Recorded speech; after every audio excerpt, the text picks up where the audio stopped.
Welcome in, everybody. This is Seahawks Forever, powered by BetUS. I'm Dan, live here in Mobile, Alabama, for the last time that I'll be checking in live before I head on a plane here in just a few hours, very, very early in the morning to head back to Seattle. Hopefully, the snow will hold off just long enough back there for us to land that plane and get home safely. Here's the overriding theme of today. Before we get into some specifics, I know you all want to hear about what I saw today, who stood out, who looked like they could be future Seahawks, right? That's what we all want to hear. But today was about the game. Like, these all-star games are usually not very compelling. Let's just put it that way. You know, it's about the week. It's about the reps that these guys get going up against other guys from a higher level of competition in some cases, and just, working with new teammates and getting seen up close and personal by front office personnel and head coaches and scouts. We saw Mike McDonald here every single day this week, whereas John Schneider was only here on Tuesday. There was a great piece on Seahawks.com today from John Boyle about McDonald's experience. You definitely want to check that out. But it was his first opportunity as a head coach to check it out. They get to see these guys up close. But usually the game itself falls flat. Today, not the case. Maybe now Jim Nagy said best group of players he's ever had here because of the juniors and the buy-in that they got from the underclassmen this year. But maybe the best game we've ever seen. Literally, and it was close the whole way, back and forth, very, very evenly matched. Through three quarters, the team statistics were almost identical. And then it ended on a walk-off. 7 seconds left. This is the final play of the game.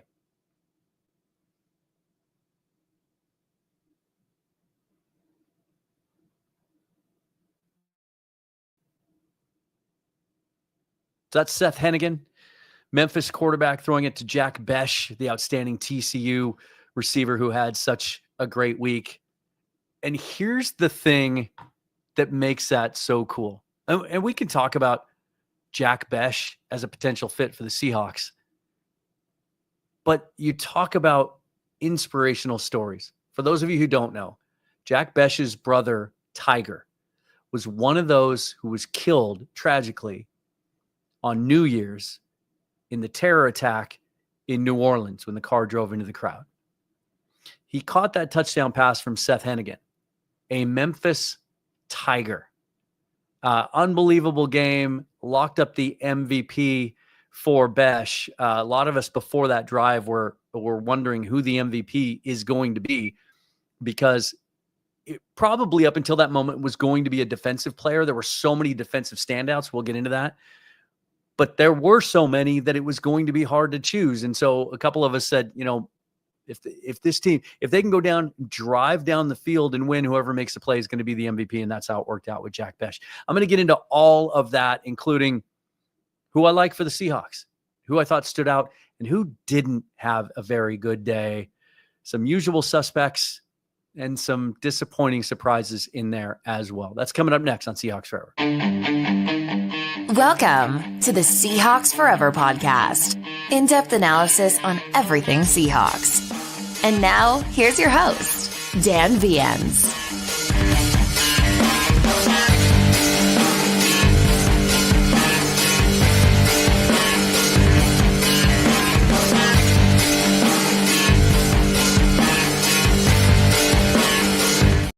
Up to $2,000. And right now they've got all the prop bets you'd ever want to see for the Super Bowl, which is coming up fast, you guys, just 8 days away. Definitely check that out. First of all, I just want to say again, thanks to all of you for the support, for the views, for the subscriptions, for the donations in some cases to send me down here. This has been a life-altering experience, and to get to watch it from the press box today was great. Got to meet up with a couple other content creators, a couple guys I'm really excited to have on the show, and I think you guys are going to really enjoy coming up over the next couple of weeks. It was really fun. It was a beautiful day at the stadium. Like, the game itself was great. Everything kind of worked out. Obviously, my focus was going to be on guys that would look good in Seahawk blue or whatever the color may be if the rumored uniform updates come to fruition. So I'm going to do that first. I'm going to talk about just generally, like, who had a good day today and who didn't. We'll start with the negative and then finish with the positive, and then guys that I really see fitting in to the Seahawks draft board. First of all, let's get the struggles out of the way. And before we do that, hit that thumbs up. Obviously, subscribe to the channel. Best way to support it. Hit that bell so you're always notified of new content. And then any other ways you want to support the show are listed down below in the description. The most, I think, compelling part of the game today is the storyline throughout the week was some of the performances in the individual drills, the 1v1 stuff, especially offensive line versus defensive line, and how good this offensive line group was that's down here. Obviously, some of the top names, right? Will Campbell, Kelvin Banks, those guys aren't here. Tyler Booker is another one that's not here. Those guys were so good as a whole, and you heard me talk about it on the show this week, that like just across the board, almost, I think I even said in one show, if the Seahawks take any of these linemen down here that are at this game, feel pretty good about it. The game's a different story. 1v1 reps are a different animal. They show you something. They show you the footwork, right? They show how you operate on an island, obviously. And I had one scouting analyst down here this week tell me that like those drills are kind of designed for the offensive linemen to lose. So when they win a rep, that's kudos to them. But my goodness, the American offensive line today, which was the one that had the predominance of small school guys. So just to give you an idea, the American offensive line, we're talking about Carson Vincent from Alabama A&M, Clay Webb from Jacksonville State, Jacob Bayer from Arkansas State, Jackson Slater from Sacramento State, small school guys. That line really struggled. A couple of guys did on it anyway. In particular, Vincent, who looked great in drills this week, 6'8", long, looks the part, looks like an NFL stud, held up really well in those drills. He got beat like a drum today, over and over. If you saw the Landon Jackson strip sack on Jackson Dart in the first half, that was on Vincent. You saw the sack from Femi Oladejo out of UCLA, one of my stars of the week. Later on, that was Vincent. He got beat 4 or 5 times, clearly, in this game. Rough game for the small school tackle. Josh Connerly also had some rough moments again today. Mostly operating at right tackle. Interestingly enough, I think a lot of people thought with his skill set, his athleticism, that left tackle would be the fit, but he had some tough moments this week. Of course, the viral moment with Mike Green bowling him over. He's a better player than that. I still think he's a good prospect. It just wasn't a great week for him. And then Joa Savanaya, who is a guy that I've talked about a lot in the last couple of weeks, right tackle from Arizona. 335 pounds, big, good footwork, good pass sets. Struggled a little bit with speed in the individual reps this week, but he started out left tackle in this game, almost gave up a strip sack, got beat a number of times, ended up moving inside and finishing up more at guard. Not a good day for Savanaya, who, again, I talk about this all the time. Let's not let one rep or one game dictate whether a guy's good enough or not, right? One of the interesting things about being in the press box is a lot of chatter. In fact, the guy next to me, Brian, awesome dude. He covers the Chicago Bears and Cincinnati Bengals, some other teams. I'm going to have him on the show, really knowledgeable about the draft. He said, this is the loudest press box I've ever been in. Like, there were a couple people, probably because of where I was sitting. I got there super early. I had a seat all the way to the left. I had kind of a corner seat, so I had a little extra counter space. I was right next to, if you saw some of the pictures I tweeted out, right next to the NFL Network broadcast booth. But there were 3 or 4 guys that the entire game were just standing behind me talking. A couple of them like really proud of how much knowledge they had and wanted to let everybody know about it. But it was a little disconcerting at times. But the conversation up there about some of these players and some of the decisions they had made. Like they'd made their minds up about some of these players, which that's not how I scout. That's not how I look at things. It's just one little building block, one piece of the puzzle. However, there are times when you're influenced by a performance, either good or bad. And sometimes that performance can be so influential that it sort of drowns out all the other good stuff you see, right? I'll use an example about what I'm getting at, and then I'll apply it to the player that I mean to represent it.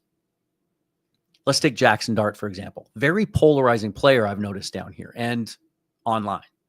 Like, say anything good about Jackson Dart, people will rip you because, did you watch the Alabama game? Did you see this game or that game? They're like overly influenced by one negative performance they saw. Say something negative about Dart online, and you'll get a bunch of people that come back and go, well, didn't you see the Duke game, right? Didn't you see the bowl game? Did this and that, and ignore that. Very, very polarizing player. And today, honestly, Dart was kind of a non-factor. Like he only got 2 drives. I think he was 2 out of 5 or something like that. Like he just didn't get a lot of opportunities. Didn't start in this game. It's tough for the quarterback sometimes. Now the game is kind of set up for the quarterbacks to win MVPs. 8 of the last 9 MVPs of this game. Well, 8 out of the last 10 now, if you include Bech. But coming into the game, 8 of the last 9 were quarterbacks. The last 2 being New Orleans Saints quarterbacks, Jake Haener and Spencer Rattler. But only 2 of those 8 are starting quarterbacks in the NFL, Justin Herbert, Dak Prescott. It's a lot of guys like Kellen Mond and Davis Webb, guys that aren't even playing quarterback anymore, even though it's been less than 10 years. So keep that in mind. However, I'm not sure Jalen Milroe could have had a worse week. There was the Tuesday practice where even throwing on air, he was inaccurate. Bounce back had some nice deep throws on Wednesday. Thursday also had some really nice deep throws. And then Todd McShay went on his show and talked about how an elite deep thrower he is. And that's true. But that's only a part of his game. And the intermediate and short stuff is such a mess. It is such a mess. And it shocks me to think that, all the good coaching he had while he was at Alabama, right? Tommy Rees, and I think he had Bill O'Brien for a year, right? And then Kalen DeBoer, and we saw what he did with Michael Penix. Like, I don't know if those guys, some of those coaches failed Jalen, or if that's just a blind spot he has and just a hole in his development. His mechanics and footwork when he's throwing short and intermediate is so bad, you guys. Like it's like he's just standing there flat-footed, straight up, and just using all arm. It almost looks lazy, like lackadaisical. Conversely, I was talking to somebody about this in the press box. Take a guy like Quinn Ewers, who's almost the opposite. Like, I have questions about Quinn's deep ball accuracy. But the short stuff, like his muscle memory is so good. Sometimes it's teaching tape. Now, I know a bunch of you don't like Quinn Ewers and don't have questions about him, but the short stuff, just even little running back screens and bubble screens and stuff in the flat and little slants and stuff. Like, sometimes he'll change his arm angle and short arm things, but for the most part, like he's in rhythm. He's striding into it. His footwork, his feet match his upper body. Milroe will just stand there kind of just straight up and down like this. Let me see if I can do it. And just kind of go like this. Like, that's how he throws the football. And so guess what? He's low a lot. He dirts a lot of throws. And we saw one of those today. A wide open receiver on a dig route, just threw it in the turf at his feet. He tried to make a catch. He couldn't. It's just, I've changed my comp on him, my potential comp. I've talked a lot. Bryce Coots and I have talked on the show about, his ceiling is Jalen Hurts, right? A guy that can really run, guy who's athletic. but he can make some plays with his arm. But Hurts was so far ahead when he came out of college of where Milroe is. I'm tempted to say Milroe is more like Anthony Richardson in that Richardson got drafted on traits and traits alone, killed the interviews, right? The maturity, the leadership, which is odd because there were some issues last week that kind of drew some red flags in that area. But just, dynamic personality, leader, blew away the interviews, but only started 1 year, sub 50% or sub, 55% completions, bad mechanics. But my goodness, went and had the best athletic combine any quarterback's ever had. Let's see what we can make out of this kid, right? But Milroe's just as much of a mess throwing the football, and he's not 6'5", 240. So the difference is Anthony Richardson, with kind of the same skill set throwing the football, goes fourth. Milroe's going to go on day 3. Like, I think any chance he had, and I commend him for coming down here and for not ducking out when it didn't start off well. Like, he stuck it out. And the kid is likable as all get out. But he is a project. He's a day 3 stash as your third quarterback project. So I'm coming away from this week down on Jalen Milroe, and it's not just because of any one bad practice or one bad throw. It's the entirety of the week. Whereas, flip side of that, you take a guy like Seth Henigan out of Memphis, who coming into this week, I knew nothing about. And honestly, throughout the week, did nothing for me. Threw some wobbly balls, wasn't accurate, didn't look like an athlete. Like, I thought, this guy's only here because Quinn Ewers and Will Howard aren't. Seth Henigan goes out on game day today and goes 12 for 14, 132 yards. The touchdown had one of the nicer throws of the day too, a deep pass earlier, passer rating of 188.5.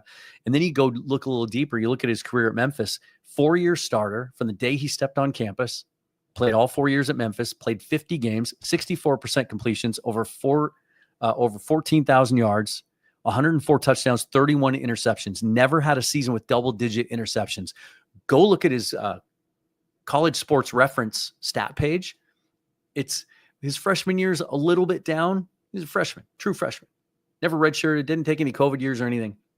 But his sophomore, junior, senior year, it's almost identical. Like it's remarkable how consistent he's been. And then he comes out in the game today and looked really good. So that was interesting. So those are the guys that struggled up through Milroe. As far as the other quarterbacks, like I said, Jackson Dart just didn't really have a chance. Riley Leonard got off to a great start. He went 6 out of 7. The first drive, he looked great, including a long third down conversion. I think it was 3rd and 14. Dig route over the middle, really accurate, showed good arm strength. That's the question with him. Looked in command, and he had the first 2 drives, and that was it for him. And I thought he might have had a chance to be in that MVP discussion, like Spencer Rattler last year, who just drove his team down the field, threw a touchdown, took the rest of the day off and won MVP. Riley was looking really good, and then his team fumbled on a running play, and it killed that first drive. But it's a bummer because I would have liked to have seen him operate in the red zone.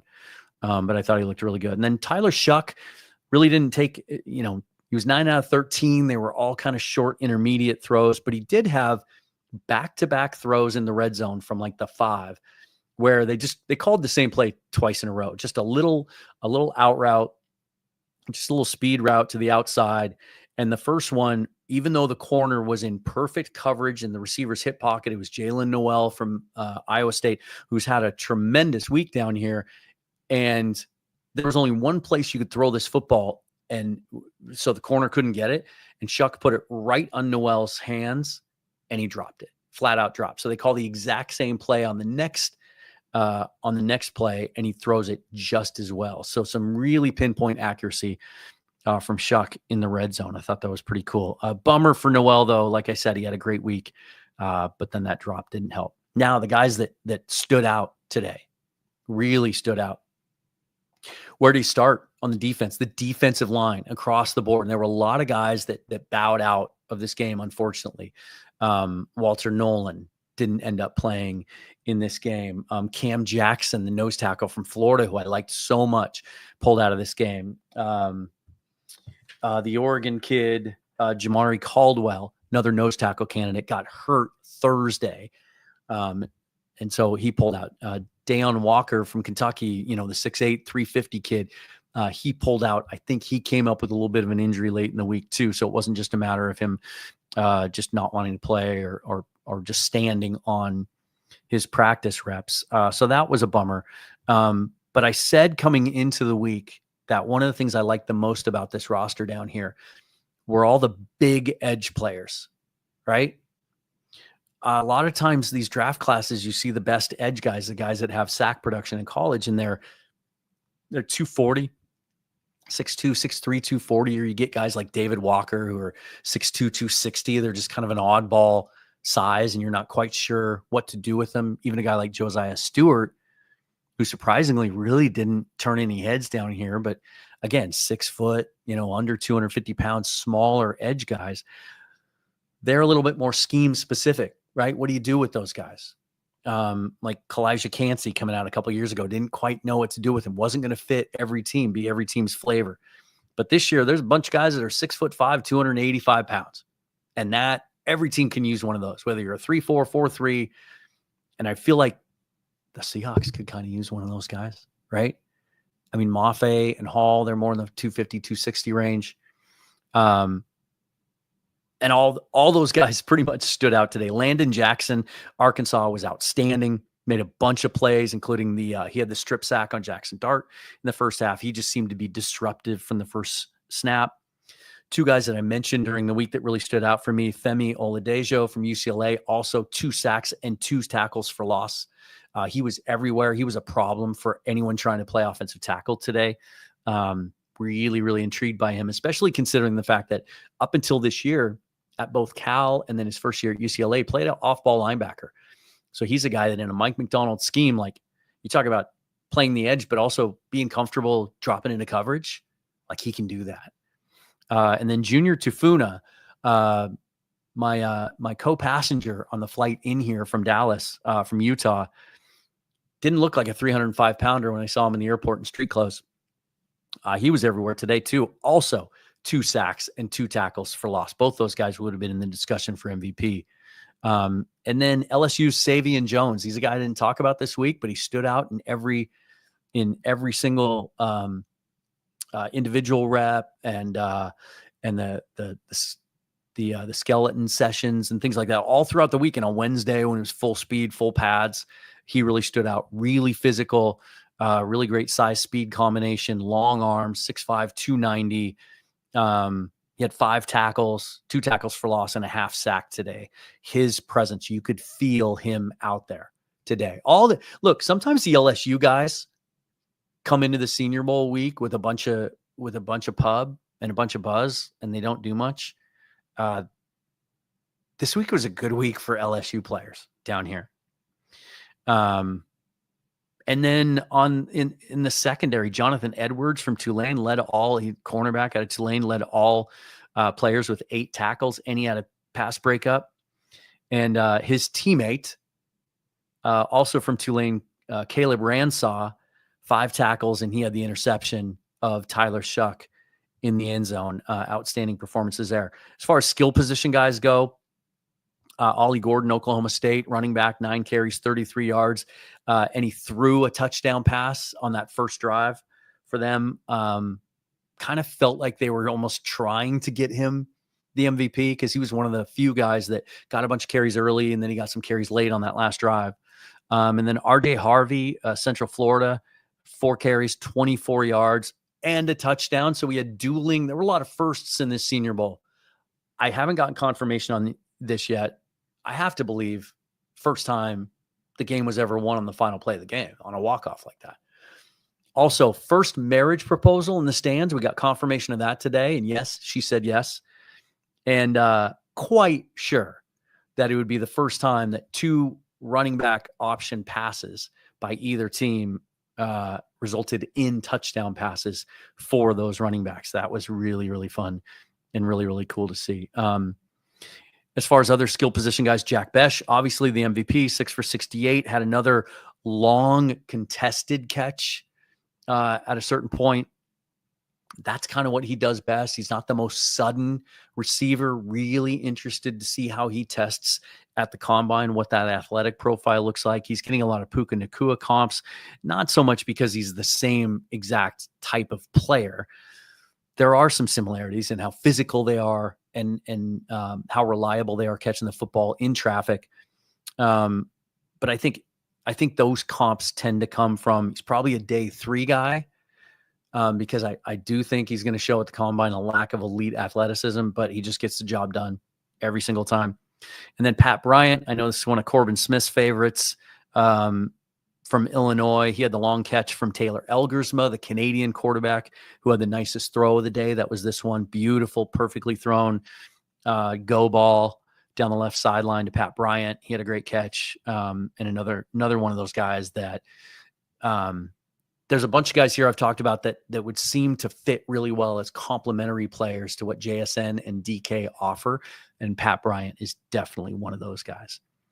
And then Harold Fannin Jr. from Bowling Green, a guy that I just had some reservations about this week, despite the massive production at Bowling Green, 107 catches last year, 1,555 yards and 10 touchdowns. I think those are the numbers. I've said them so many times off the top of my head. I should have them down. But he has a really bizarre kind of upright, choppy running style. But I have let go of my reservations about that. He's a real natural mover, and he didn't seem out of place stepping up in competition, even surrounded by a bunch of really, really good tight ends down here. And the thing that I really am intrigued by about Fannin, he had 4 catches for 25 yards today, and what should have been a touchdown. I don't know if you've seen this replay, but I don't know what was happening down here with the officials. Maybe they just didn't do replay review, but the first fumble that I told you about on the first drive where Riley Leonard was leading the team right down the field was not a fumble. The player was clearly down, knee and elbow, but they gave it to him. And then Fannin caught a ball, went to the pylon, should have been a touchdown. On replay, didn't step out, reached the ball over the pylon, 100%, 100 times out of 100, that should be a touchdown. Unfortunate for him. But there were a lot of reps this week in practice where they lined him up as a fullback, and not just for show, like teams do sometimes with the fullback, and then they'll send him out in motion or whatever. Or he'll try to block, but it's not. Like legit lining him up at fullback and having him lay a guy out. Had some really nice blocking reps down here this week with what Clint Kubiak likes to do. A lot of 12 and 13 personnel. And he's used a fullback in the past. I don't remember his first name, but Prentice was the name of the guy in New Orleans. And then obviously Taysom Hill got some fullback work. Harold Fannin is a lot more interesting for me today than he was before the game. As far as some other guys that I really like for the Seahawks, let's talk about offensive line because y'all want to hear about that, right? Clay Webb, the small school guy from Jacksonville State, not your typical small school guy. He was a 5-star recruit, went to Georgia, didn't play as a true freshman. They're loaded on the offensive line down there, transferred to Jacksonville State, stayed there 4 years. He's played some center and guard, I don't think I saw a really bad rep from him all week. Really, really solid. Wyatt Millum, I thought, moved inside, played mostly guard this week. He looked great. Gray Zabel, we know about. Is he going to be there at 18? I think the range for him is the back third of the first round. The question with Zabel when it comes to the Seahawks is, what are they going to do to address offensive line before they get to the draft?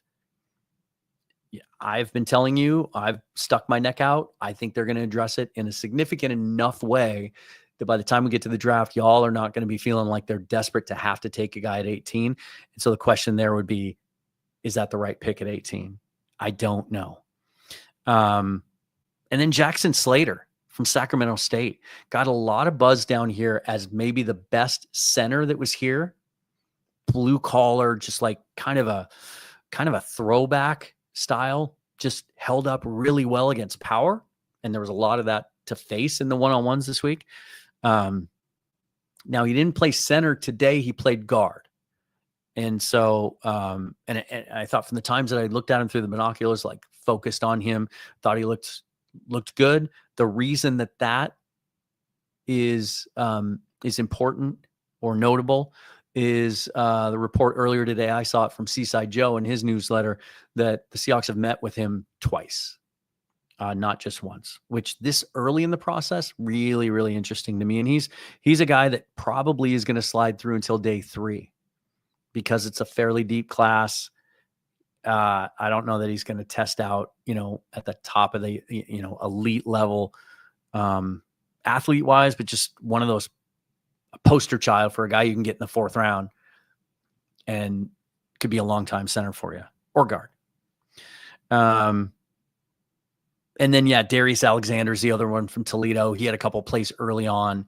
Didn't hear much from him in the second half. Not sure how much he was in there. He was just disruptive. He was a problem all week long. He was unblockable at times.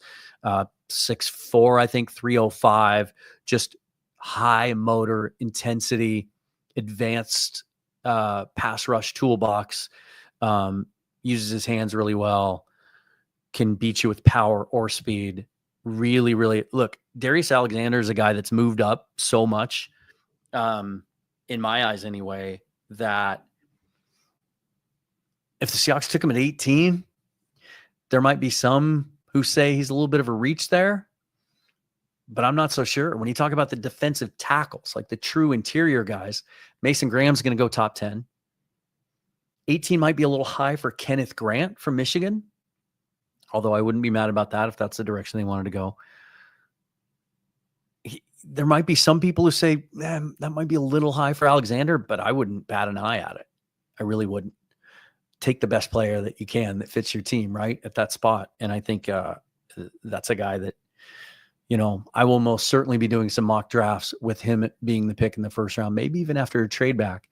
That would make a whole heck of a lot of sense. Let me do this, take care of some sponsorship, and then we'll get to your questions and comments. Once again, thanks to Doer for sponsoring the program. My favorite new apparel company. They have flagship stores in Denver and LA, but shopdoer.com is where you're going to do most of your shopping with them. It's DUER. They specialize in sustainable materials, antibacterial, breathable materials, and the best thing they have going for them, they have a lot of cool stuff. They have hoodies and joggers and button-up shirts, polos, high quality, what's the word I'm looking for? I almost said gourmet. I think I'm a little hungry.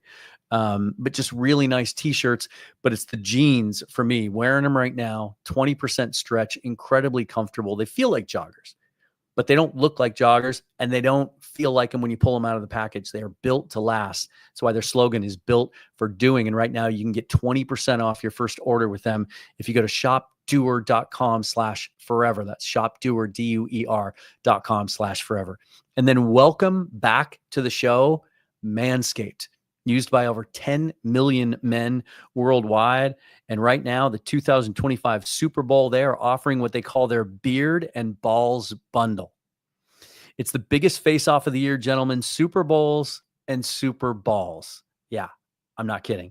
Don't let your grooming game get flagged for unnecessary roughness. Introducing the Beard and Balls Bundle from Manscaped, your ultimate grooming MVP. This kit keeps you sharp from face to below the waist. Don't fumble your grooming game. Step up and score big where it matters most. You get 2 tools in this package: the Beard Hedger for perfecting your playoff beard, and the Lawnmower 5.0 Ultra to ensure your below the waist grooming game is as sharp as a game-winning pass. And right now, if you visit manscaped.com and use the code Seahawks, you'll get 20% off plus free shipping.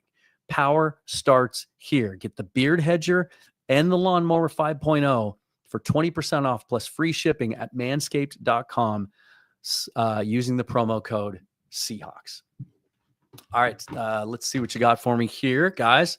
Happy to see that the live stream is hanging in there for now anyway.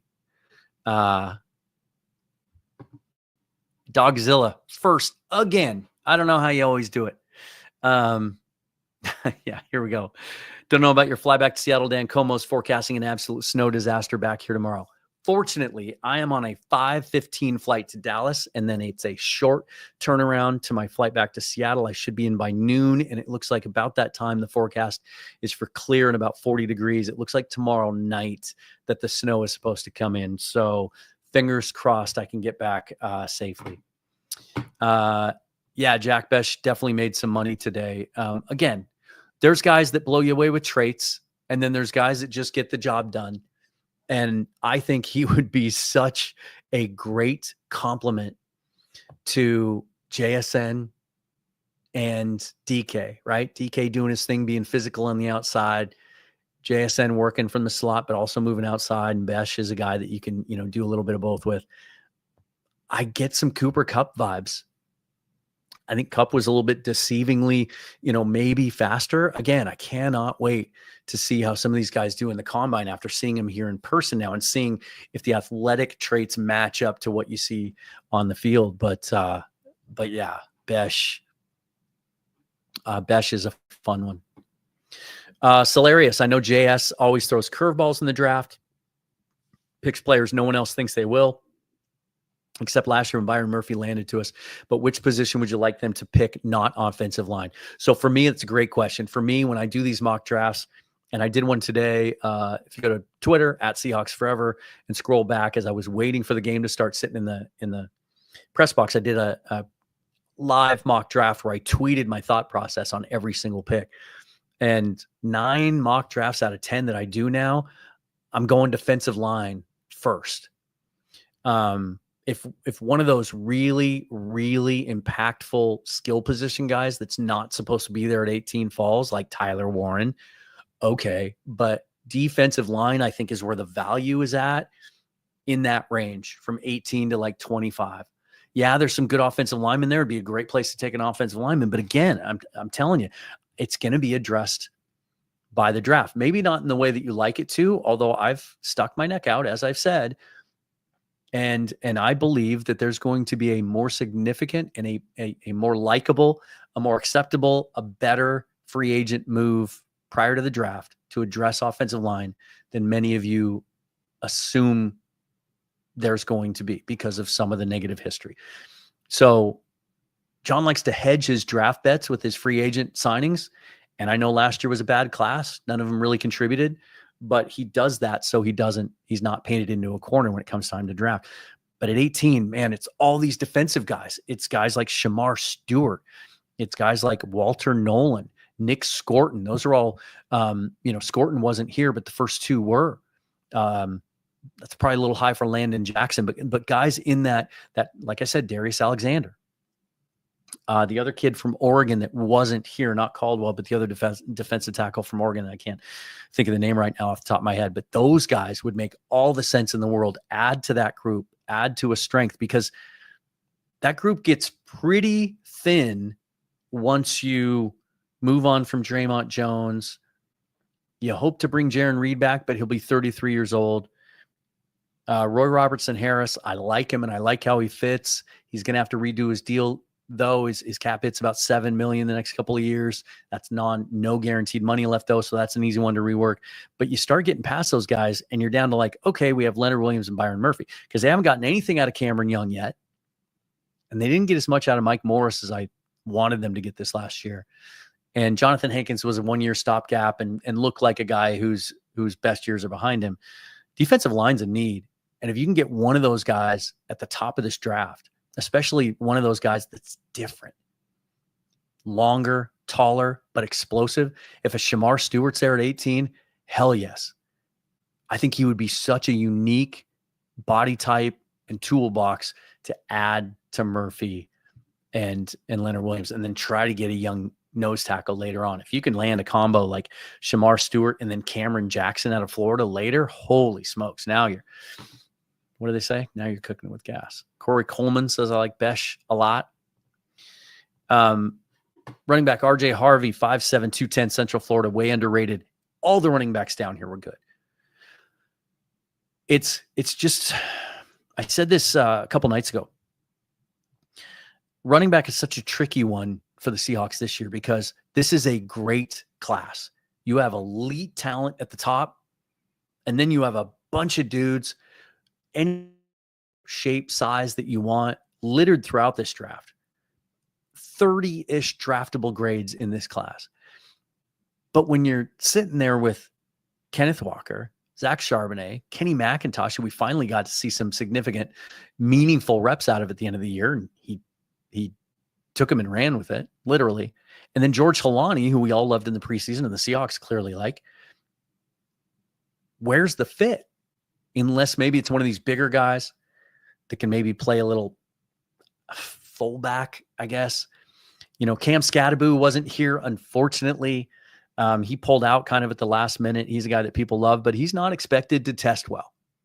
There was a lot of talk in the press box today about a 4.6, 4.7 40 for him. Well, at his size, that sure would make a pretty dynamic fullback, right? So I don't think I've done a mock draft yet where I take a running back, because I just don't see the value for this roster. It just doesn't seem to be the right year. Yeah, Texan Tangents says there's good defensive tackles through the third. Absolutely, there are. And then there's even, like I said, there's even some of those nose tackle types that'll be available a little bit later on. Oh, this is interesting. Always love when we have fans from other teams in here. Dana R., Redbird fan here visiting UC Chickens. How's it going, Dana? I think Chisholm, who showed up as a quick, shifty slot with only average long speed, could be a fit for you all in the mid rounds or later. Yeah, there's a bunch of skill position guys that that just kind of look like there's a lot of wide receiver threes here. And that's a significant, legitimate spot. Like, that's important, right? Everybody wants to find the next Julio Jones, the next, Justin Jefferson, the next Jamar Chase. Those guys don't grow on trees. But there's, if you can find, I know JSN was a first rounder, but he doesn't exactly jump off the page. He's not 6'5". You know what I mean? He's not like one of these, he's not Megatron, right? But a bunch of the guys that are down here are in that 6 foot to 6'2" mold, where they're not, tiny little slot merchants, but smooth route runners, really reliable catchers, and guys that can play inside and outside. And I think that's what would fit this offense.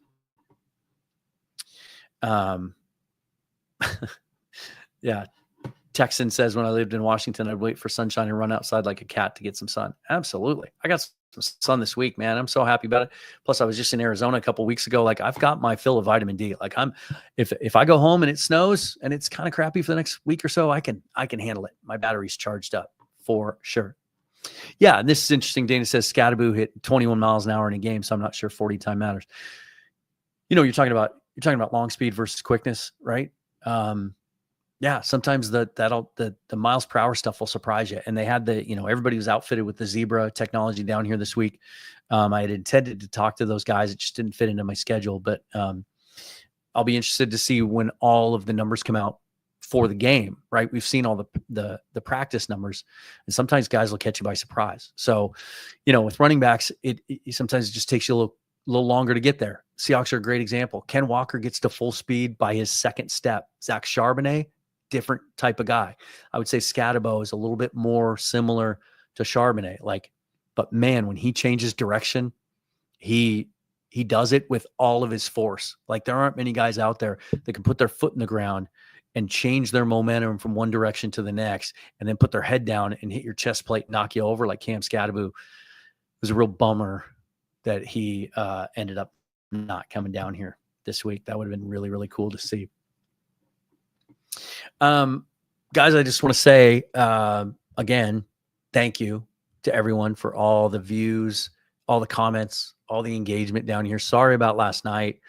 Like, I was a little worried about the Wi-Fi tonight here too. When I first got back from the stadium and clocked it, it wasn't going to be enough to run a live stream. And then by the time I had prepped some of the graphics for it and stuff and compiled some of my notes, it looked like it was going to hold, and it has. But last night we tried to we were going to do the live 7-round Seahawks mock draft, taking only Senior Bowl players, just was not able to get off the ground. I could barely open a web page, let alone have any thoughts about going live. So thanks for being patient and all the support while I'm down here. For those of you who helped make the trip happen, can't thank you enough.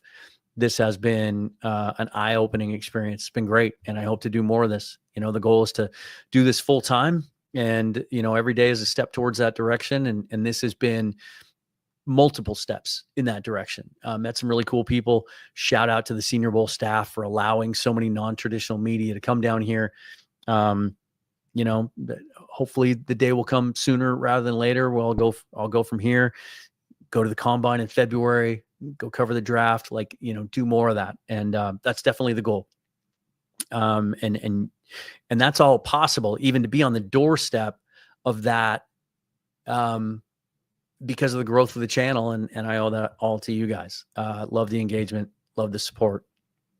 Coming up over the next couple of days, I plan to just continue to do a whole bunch more Senior Bowl stuff. Once I'm home and I have the benefit of my super high speed internet, and I can download everything off their portal, every practice rep, the stuff that I've shot, and then put together. I will do.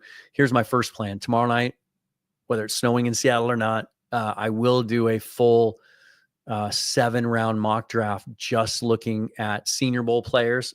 And then the following week, I'll do my first full draft with the entire draft class. But man, I'm telling you that the thing about this week that's been the most valuable for me is, leading up to this draft, like trying to watch film, trying to get familiarized with prospects. It's a heavy lift when you don't get the luxury of doing it full time, because you have to a career to manage also. Time management's tough, and trying to figure out, where do I start? How many of these guys do I watch? And you start doing mock drafts. I start doing them in, I don't know, November. And then you get past the 3rd round. You're like, I don't know any of these players. I'm so much more familiar now with the draft class now, because I've seen these guys that are down here. That's going to stick. Now, when I go back and watch, there's guys I'm going to follow up on that I wasn't familiar with before I got down here, but saw something and I need to go back and look, or even don't. Here's a really good example. Baron Sorrell, edge, Texas. Not quite as big as some of those other guys, but close enough. I think he's 6'4", 6'5", 270, 275.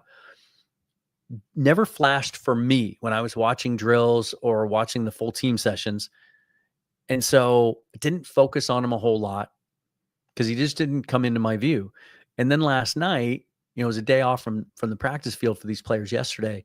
They all vote for a bunch of awards. Best, for each team, best defensive back, best linebacker, he won best edge player for his team, as voted on by the rest of his teammates.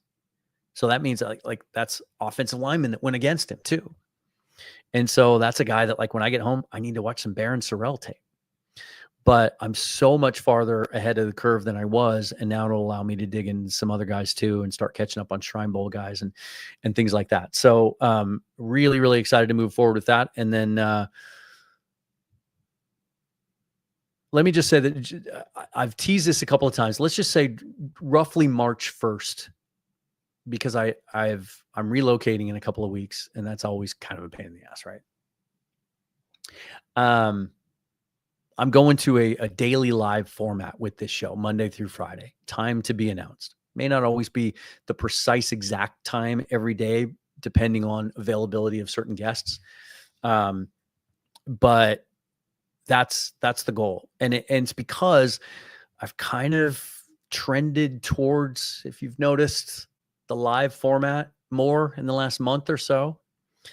And it's because I get the engagement. I get the immediate feedback from you guys. I get the questions from you guys. That makes it a lot more fun for me. And I think you guys seem to enjoy it as well. So thank you again for all that support. Hit that bell on YouTube so you're always notified of future episodes. And let me say this too, for those of you who also like to listen to the show on audio, I'm going to be spending a lot of time tomorrow night and Monday catching up on that. I've got it all recorded. It's just with the upload issues that I've had, it's been enough just to be able to get the video stuff up. And so there's going to be a huge dump of all these episodes of the stuff I've done during the week. So I apologize that it's late, but I think it'll still be some good, fun information and some Q&As and talking about guys that pop for me during the week. That will hit the audio feeds as soon as possible. So apologies for that. Thanks for your patience on that. Otherwise, just do all the stuff. Follow me at Seahawks Forever.